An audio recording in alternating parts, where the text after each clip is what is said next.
Hello friends, government job genuine notification channel पर आपका स्वागत है।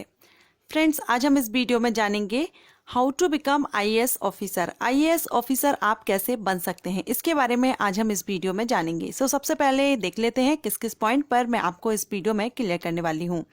सबसे पहले हम देखेंगे आईएएस होता कौन है। इसके बाद आईएएस ऑफिसर बनने के लिए आपके पास क्या एलिजिबिलिटी होनी चाहिए, क्वालिफिकेशन क्या होनी चाहिए, आपकी एज लिमिट क्या है, कैटेगरीज वाइज या अटेम्प्ट्स कितने हैं, कैटेगरीज वाइज आपको कितने अटेम्प्ट्स मिलते हैं, आप कितने बार इसका एग्जाम दे सकते हैं, कौन सा एग्जाम आपको देना होगा अगर आप आईएएस ऑफिसर बनना चाहते हैं, इसके लिए सिलेक्शन प्रोसीजर क्या है और आफ्टर 12th आपको क्या करना चाहिए अगर आप आईएएस ऑफिसर बनना चाहते हैं। ये सारे पॉइंट्स हैं जिस पर मैं आपको इस वीडियो में एक्सप्लेन करूंगी। वीडियो को अंत तक जरूर देखिएगा।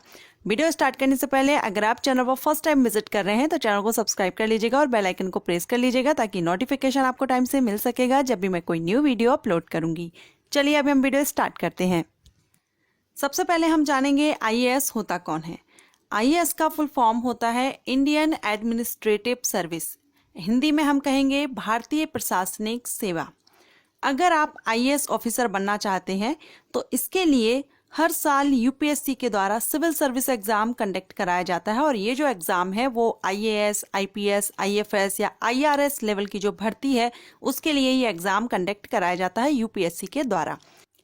आईएएस इंडिया की टॉप गवर्नमेंट जॉब है। हर कोई एक आईएएस ऑफिसर बनना चाहता है, हर स्टूडेंट का सपना है आईएएस ऑफिसर बनना।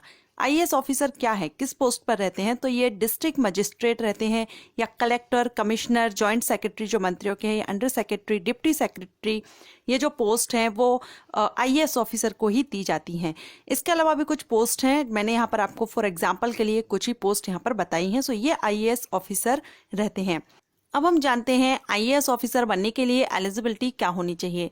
अगर आप आईएएस ऑफिसर बनना चाहते हैं तो इसके लिए आपका भारतीय नागरिक होना जरूरी है। आईएएस एंड आईपीएस ऑफिसर बनने के लिए आपका इंडियन सिटीजन होना जरूरी है। साथ ही आपकी क्वालिफिकेशन अगर देखें तो क्वालिफिकेशन में आपका ग्रेजुएशन जरूरी है। ये जो पोस्ट रहती हैं, ये जो भर्तियां की जाती हैं आईएएस, आईपीएस, आईएफएस, आईआरएस, इस लेवल की जो भर्तियां हैं इसमें आपका ग्रेजुएशन जरूरी है, क्योंकि ये जो एग्जाम है, जो भर्ती है वो यूपीएससी के द्वारा किए जाते हैं और यूपीएससी के द्वारा जो exam civil service exam conduct कराया जाता है उसके लिए आपका मिनिमम क्वालिफिकेशन ग्रेजुएशन होना जरूरी है। तो अगर आप आईएएस ऑफिसर बनना चाहते हैं सबसे पहले आपका ग्रेजुएशन कर लेना चाहिए। ग्रेजुएशन आपका जरूरी है, तभी आप ये एग्जाम दे सकेंगे।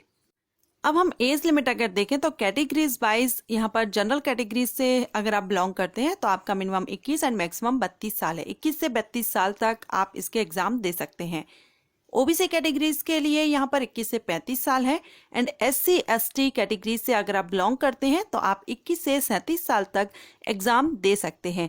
ये यहाँ पर कैटेगरीज वाइज एज लिमिट है। अब हम जानेंगे आपको कौन सा एग्जाम देना होता है। तो मैं पहले भी आपको बता चुकी हूँ वीडियो में, यूपीएससी के द्वारा, यूनियन पब्लिक सर्विस कमीशन के द्वारा सिविल सर्विस एग्जाम कंडक्ट कराया जाता है। अगर आप आईएएस ऑफिसर बनना चाहते हैं तो आपको ये एग्जाम देना होगा। सिविल सर्विस एग्जाम जो रहता है यूपीएससी के द्वारा कंडक्ट कराया जाता है, उसका जो सिलेक्शन प्रोसीजर है 3 स्टेप में रहता है। Pre exam, main exam and interview. ये हम सभी जानते हैं, जो आईपीएस, आईएएस या आईएफएस, आईआरएस बनने के लिए आपको ये 3 स्टेप से गुजरना होता है। इसके बाद ट्रेनिंग दी जाती है। यहाँ पर अगर हम प्री एग्जाम में देखें तो प्री एग्जाम में 2 पेपर होते हैं, जिसमें आपका एक जनरल स्टडी का रहेगा और एक रहेगा आपका सीसेट। सीसेट आपका क्वालिफाइंग रहता है जिसमें 80 क्वेश्चन आते हैं। इसके मार्क आपके ऐड नहीं होते हैं मेंस के लिए, लेकिन जो जनरल स्टडीज का है उसमें 100 क्वेश्चन रहेंगे और इसके आपके मार्क्स काउंट किए जाएंगे। इसी के बेस पर आप आगे मेंस एग्जाम दे सकेंगे। अब हम देखते हैं मेंस एग्जाम में टोटल 9 पेपर होते हैं और टोटल 9 पेपर में से 2 जो पेपर रहते हैं वो लैंग्वेज के पेपर रहते हैं, लैंग्वेजेस के रहते हैं, जिसमें आप एक इंग्लिश का रहता है और एक आपकी जो लोकल लैंग्वेज है उसका रहता है। ये जो 2 पेपर हैं ये भी क्वालिफाइंग रहते हैं, मार्क्स इसके ऐड नहीं होते, लेकिन बाकी के जो पेपर रहते हैं उनके मार्क्स ऐड होते हैं। जैसे कि उसमें एक ऐसे रहता है, 4 पेपर आपके जनरल स्टडीज के रहते हैं और 2 आपके ऑप्शनल रहते हैं। इस तरह से आपके टोटल 9 रहते हैं। उसके बाद आपका इंटरव्यू होता है।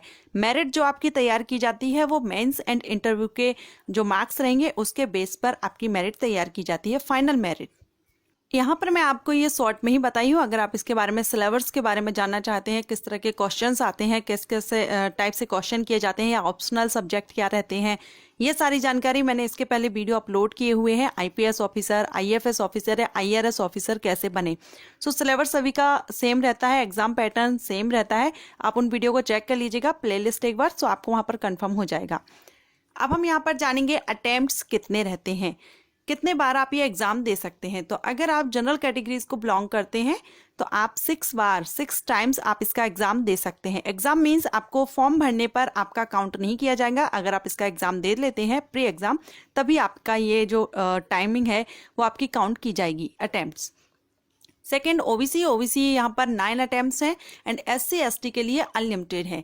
जनरल कैटेगरीज ओबीसी के लिए 6 और 9 है। ओवर एज होने तक आप इसमें 6 या 9 बार दे सकते हैं और वहीं पर एससी एसटी कैंडिडेट जो है उनको ओवर एज होने तक, जब तक आपकी एज लिमिट नहीं होती है तब तक आप यहाँ पर कितने भी बार आप इसका एग्जाम दे सकते हैं।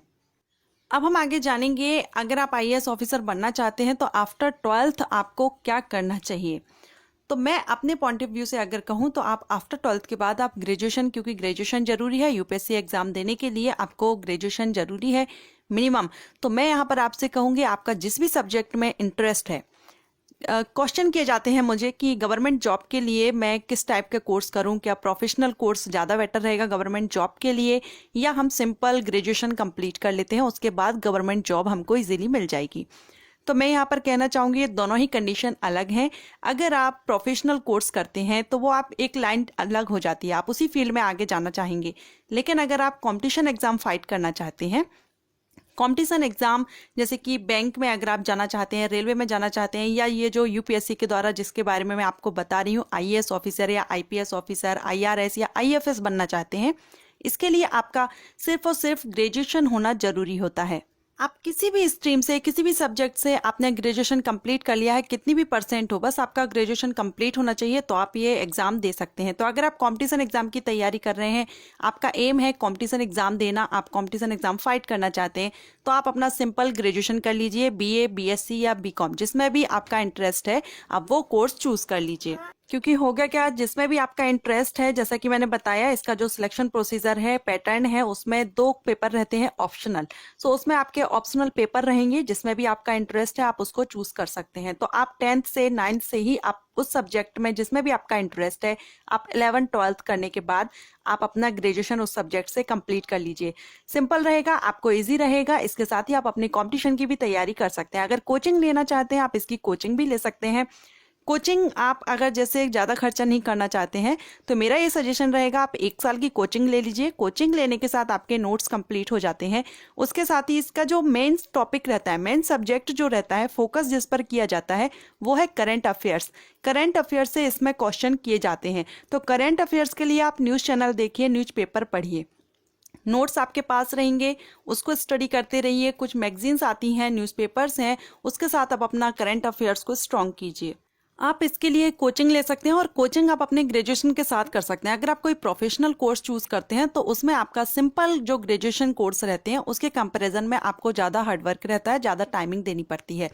कई स्टूडेंट हैं उनको लगता है कि साइंस सब्जेक्ट में इंटरेस्ट होते हुए भी अगर वो सोचते हैं कि आर्ट ले लें या कॉमर्स कर लें जिसमें प्रैक्टिकल वर्क नहीं रहता है तो हमको इजी पड़ेगा। लेकिन ये फिर भी मैं आपसे कहूँगी आपका जिसमें भी इंटरेस्ट है, साइंस में है तो आप साइंस लीजिए, क्योंकि इसमें ऑप्शनल पेपर रहते हैं जिसमें आपको चूज करना होता है। तो जिसमें आपका इंटरेस्ट रहेगा आपको उसमें अच्छी नॉलेज रहती है, आपको ईजी पड़ता है वो सब्जेक्ट। सो आफ्टर 12th आप अपना सिंपल ग्रेजुएशन कीजिए जिसमें आपका खर्चा कम रहता है, आपको टाइमिंग भी मिलता है और आप अपनी कंपटीशन की भी तैयारी ग्रेजुएशन के साथ में कर सकते हैं। इनफैक्ट आप ग्रेजुएशन के फाइनल ईयर में हैं तब भी आप इसका एग्जाम दे सकते हैं। सो फ्रेंड्स, ये थी जानकारी आईएएस ऑफिसर बनने के बारे में। आप किस तरह से आईएएस ऑफिसर बन सकते हैं, आफ्टर 12th आपको क्या करना होगा, कौन से सब्जेक्ट चूज करने हैं, पूरी प्रोसेस क्या रहेगी, सारी जानकारी मैंने आपको इस वीडियो में दी। आशा करती हूँ आपको ये वीडियो पसंद आया हो। अगर हेल्पफुल रहा है तो वीडियो को लाइक कर लीजिएगा, चैनल को सब्सक्राइब करके बेल आइकन को प्रेस कर लीजिएगा ताकि नोटिफिकेशन टाइम से मिल सकेगा। Thank you.